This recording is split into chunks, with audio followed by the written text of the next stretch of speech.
প্রিয় উপস্থিতি, আজকে আমরা আলোচনা করব একটি গুরুত্বপূর্ণ আলোচনা, যেটা হচ্ছে চারটি বিষয়। এই চারটি বিষয় না জানার কারণে কিন্তু আপনার কোরবানি হচ্ছে না, পুরো বাতিল। চারটি বিষয় খুব গুরুত্বপূর্ণ। কোরবানি করছেন লক্ষ টাকা খরচ করে, অনেক বড়াই করছেন, অহংকার করছেন, আমি কোরবানি করেছি, আমার খাসির গোশত এতগুলি হয়েছে, আমার বিশাল গরু নিয়ে শোডাউন করছে ঢাকা শহরে টাকার মালিক। কিন্তু চারটি কারণ, যেই আপনি শুনলে অবাক হয়ে যাবেন, অজানা তথ্য সবার জন্য। চারটি বিষয়, এগুলো না জানার কারণে কিন্তু আপনার যুগ যুগ ধরে কুরবানি হচ্ছে না। এক নম্বর হলো সুন্দর বিশুদ্ধ নিয়াত করতে হবে। 2, হালাল টাকা দিয়ে কুরবানি হতে হবে। হালাল টাকার পশু না হলে কুরবানি হবে না। 3, শরীয়ত মোতাবেক কুরবানি হতে হবে। শরীয়ত মোতাবেক না হলে, শরীয়তের মোতাবেক কুরবানি না হলে কুরবানি আপনার বাতিল। রিয়া মুক্ত, লৌকিকতা মুক্ত, মানুষকে দেখানো মুক্ত কুরবানি হতে হবে। আসুন আমরা দলিলের আলোকে চারটি আলোচনা করি। পরিশুদ্ধ নিয়াত নিয়ে আপনাকে যে কোনো ইবাদত, বিশেষ করে কোরবানির ক্ষেত্রে আপনাকে বিশুদ্ধ নিয়াত জরুরি। কারণ এই কোরবানি করতে গিয়ে অনেক মানুষেরা বিশুদ্ধ নিয়াত করতে পারে না, নিয়তের গড়মিল হয়ে যায়। গোশত খাওয়ার নিয়ত হয়, কারো বা অহংকার জন্য দেখানোর জন্য হয়, কারো বা মানুষকে দেখানোর জন্য হয়। আল্লাহ বলছেন বিশুদ্ধ নিয়াতে আপনাকে আমল করতে হবে, না হলে সব আমল বরবাদ। আল্লাহ বলছেন وَمَا أُمِرُوا إِلَّا لِيَعْبُدُوا اللَّهَ مُخْلِصِينَ لَهُ الدِّينَ। 30 নম্বর পারা সূরাতুল বাইয়িনার 5 নম্বর আয়াত।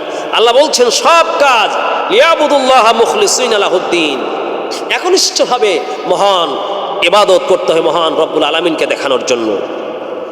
2 নম্বর দলিল, আল্লাহ বলছেন কুল ইন্না সলাতি ওয়া নুসুকি ওয়া মাহইয়ায়া ওয়া মামাতি লিল্লাহি রাব্বিল আলামিন। 8 নম্বর পারা সূরাতুল আনআম 162 নম্বর আয়াতে আল্লাহ বলছেন, কোরবানির কথা আল্লাহ উল্লেখ করে বলছেন, তোমাদের পিতা, যেই পিতার থেকে তোমরা কোরবানির এই পদ্ধতি পেয়েছো। ইব্রাহিম নবীর ভাষায় আল্লাহ জানাইয়া দিলেন, ইব্রাহিম তুমি বলো কুল ইন্না সলাতি, নিশ্চয় আমার সালাত, আমার নামাজ, ওয়া নুসুকি আমার কোরবানি, ওয়া মাহইয়ায়া আমার মরণ, আমার হায়াত, ওয়া মামাতি আমার মরণ, লিল্লাহি রাব্বিল আলামিন, নিশ্চয় এই পৃথিবীর জগৎ সমূহের প্রতিপালক মহান আল্লাহর জন্য। আপনার ইব্রাহিম নবী বলেছেন, শিক্ষা দিয়েছেন, কোরবানি আল্লাহর জন্য হতে হবে শুধুমাত্র বিশুদ্ধ নিয়াত করে। এরপরে দলিল হচ্ছে সূরাতুল হজ 17 নম্বর সূরাতুল হজের 37 নম্বর আয়াত আল্লাহ বলছেন, লা ইয়ানালাল্লাহু লুহুমুহা ওয়ালা দিমাউহা ওয়ালাকিন ইয়ানালুহু তাকওয়া মিনকুম।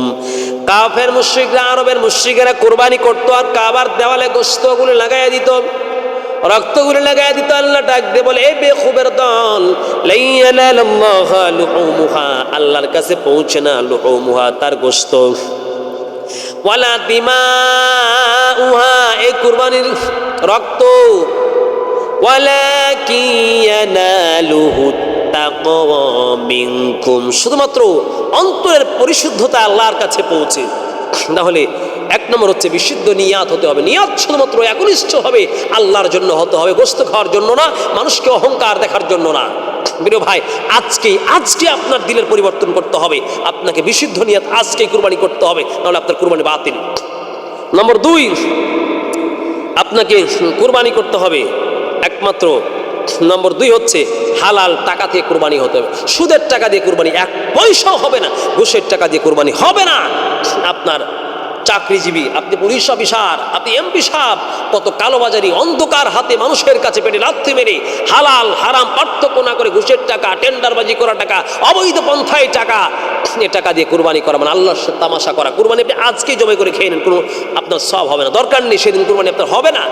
হালাল টাকা হতে হবে, হালাল অর্থ হতে হবে। দলিল সুনানে তিরমিজি 2979 নম্বর হাদিস, আল্লাহর পয়গম্বর বলেন, ক্বাল রাসূলুল্লাহ সাল্লাল্লাহু আলাইহি ওয়াসাল্লাম, আল্লাহ রাসূল বলছেন, ইয়া আইয়ুহান নাস ইন্নাল্লাহা তাইয়্যিবুন লা ইয়াকবালু ইল্লা তাইয়্যিবা, আল্লাহর পয়গম্বর বলেন, নিশ্চয় আল্লাহ হলেন পবিত্র, লা ইয়াকবালু ওয়ালা ইয়াকবালু ইল্লা তাইয়্যিবা, আল্লাহ পুত পবিত্র ছাড়া কিন্তু আল্লাহ কবুল করেন না। এটা হলো একটা হাদিস, সুনানে তিরমিজির একেবারে প্রথম হাদিস, 1 নম্বর হাদিস, কিতাবুত তাহারাতের প্রথম হাদিস। নবীজি বলছেন, লা তুকবালু সালাতুন বিগায়রি তাহুরিন, পবিত্রতা ছাড়া নামাজ কবুল হয় না। ওয়ালা সাদাকাতুন মিন গুলুলিন, আর আত্মসাৎ করা টাকা, অবৈধ টাকা হলে কিন্তু সদকাও কবুল হবে না। এই জন্য আপনার অর্থ হতে হবে একেবারে খুব অর্থ, যেটা নিরেট হালাল টাকা হতে হবে। সুদের টাকা দিয়ে কুরবানি, ওই সুদ ব্যক্তি, সুদখোরের সাথে আপনি ভাগে কুরবানি দিতে পারবেন না। নম্বর 3, শরীয়ত মোতাবেক কুরবানি হতে হবে। আপনি শরীয়ত মোতাবেক না করে নিজের খেয়াল খুশি মতো আপনি ঈদের নামাজের আগেই জবাই করে দিলেন, সব ঠিক আছে, বিশুদ্ধ নিয়াত আছে এবং অর্থর পরিশুদ্ধতা আছে, টাকাও হালাল, কিন্তু আপনার কুরবানি করছেন, আপনি শরীয়তের দাঁত দাঁড়ছেন না, আপনার নিজের মন মস্তিষ্ক প্রসূত পদ্ধতিতে কুরবানি করছেন, তাও হবে না। দলিল, রাসূল সাল্লাল্লাহু আলাইহি ওয়াসাল্লাম বলছেন, মুসলিম, সহিহ মুসলিম 4963 নম্বর হাদিস, নবীজি বলছেন, মান যাহহা ক্বাবলা সলাতি ফাইন্নামা যাবাহা লিনাফসিহি, যে নামাজ পড়ার পূর্বেই কুরবানি করলো সে কেমন যেন তার নিজের জন্যই করলো। এই দেখুন, তার মানে কুরবানি আপনাকে নামাজের পরে করতে হবে, আর আল্লাহর আদেশ মোতাবেক পদ্ধতি অনুযায়ী আপনাকে কুরবানি করতে হবে। নম্বর 4, রিয়া মুক্ত, লৌকিকতা মুক্ত আপনাকে কুরবানি করতে হবে। ওই যে মানুষ দেখানোর জন্য নয়, আমি এত বড় কুরবানি করেছি, সমাজের মানুষ বলবে অমুকের কুরবানি কত ভালো, কত সুন্দর, কত বড়। এই যে আপনি বলছেন, মানুষ দেখানোর উদ্দেশ্য হলে আপনার এই কুরবানি বাতিল। দলিল, রাসূল সাল্লাল্লাহু আলাইহি ওয়াসাল্লাম বলছেন, আউয়ালুন নাস ইয়াকদা লাহুম ইয়াউমাল কিয়ামাতি সালাসাতুন, 3 প্রকারের মানুষের হিসাব কিয়ামতের মাঠে আল্লাহ প্রথম নিবেন। রাজুলুন উস্তুশহিদা ফাউতিয়া ফাআরাফাহু নি'মাহু ফাআরাফাহা, রাসূলুল্লাহ বলছেন, শহীদকে প্রথম আল্লাহ ডাক দিয়ে বলবেন, শহীদ, তোমাকে আমি এত নিয়ামত দিয়েছিলাম, কি করেছো, কি নিয়ে এসেছো? শহীদ বলবে, আমি আপনার জন্য আল্লাহ শহীদ হয়েছি। আল্লাহ বলবেন, মিথ্যা কথা বলছো, না তুমি আমার জন্য শহীদ হয় না। কলা কাযাবতা, তুমি মিথ্যা বলছো, না তুমি মানুষে তোমাকে বীর বলবে, জন্য কুরবান তুমি শহীদ হয়েছো। আল্লাহ এরপরে আলেমকে ডাক দিবেন, ও আলেম, তুমি যে ইলম দিয়েছিলাম তোমাকে, কি জন্য, আমার জন্য কি নিয়ে এসেছো? আলেম উত্তর দিয়ে বলবে, আল্লাহ, আমি ইলম অনুযায়ী আমল করে মানুষকে ফতোয়া দিয়ে আমি অনেক কিছু নিয়ে এসেছি। আল্লাহ বলবে, না, তোমাকে মানুষ বড় বলবে, এই জন্য তুমি ইলম শিখেছিলে।